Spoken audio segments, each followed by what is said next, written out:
And I think what's worried doctors in the past is that language, protect patients. Protect patients from whom? All those terribly scary, evil doctors out there? Unfortunately, yes, there are a few bad doctors. The rest, well, we have excellent healthcare. Yeah. The vast majority of doctors are good, great doctors. The issues that we see in this country anyway, the serious stuff, it's less than 0.05% of those registered medical practitioners. And well, you can do the maths. You know, we've got 280,000.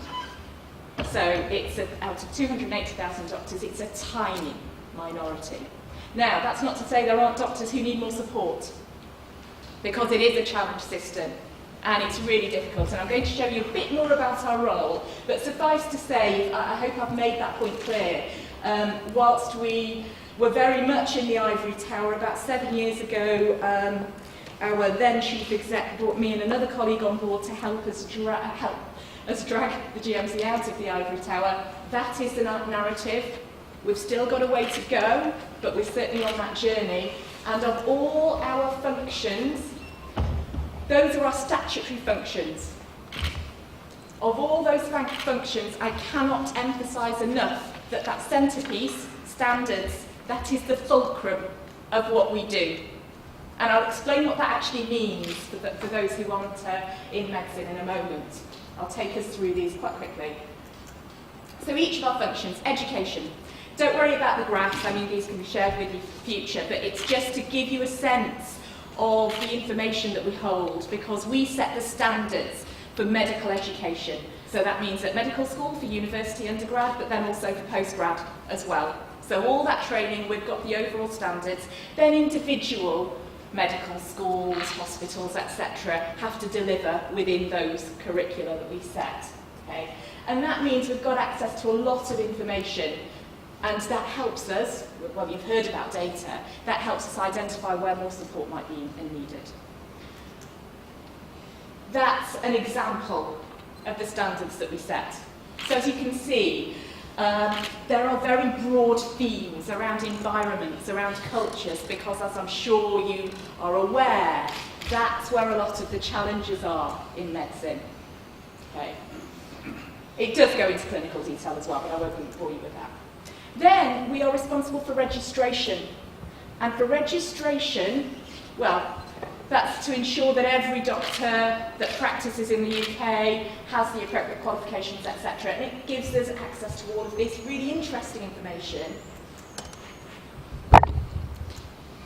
where doctors qualified, UK, Europe, beyond Europe.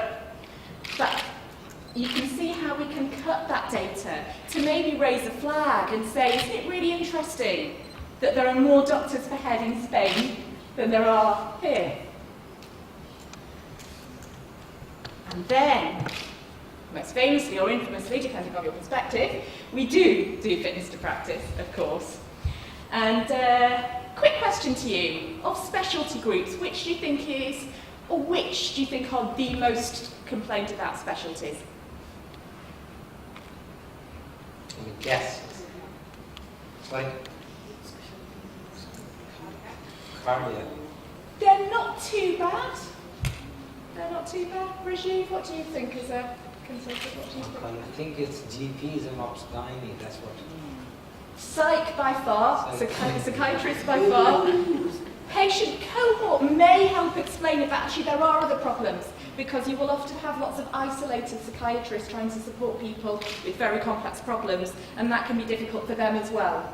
So, obs and gynae, yes, absolutely. Again, because of the very, very emotional, challenging, difficult problems, as you can imagine. Surgery. Now, if there are any anaesthetists in the room, they may well make jokes about this. If you're medical, you'll get that. There's traditionally surgeons and anaesthetists have had a little bit of a fight between them, shall we say, and GP, just as Regina said. And there are not so many for any other groups of medicine, and particularly not pathologists, because, well, their patients aren't. That said, to provide some reassurance around that, as I've highlighted before, complaints about serious things for us are very, very minor. I'll ask you to do a show of hands, though, about the overall complaints that we get from members of the public. Do you think it's A of all our complaints? How many come from members of the public? Hands up for A. Hands up for B. And C. There's a sense check. It's B.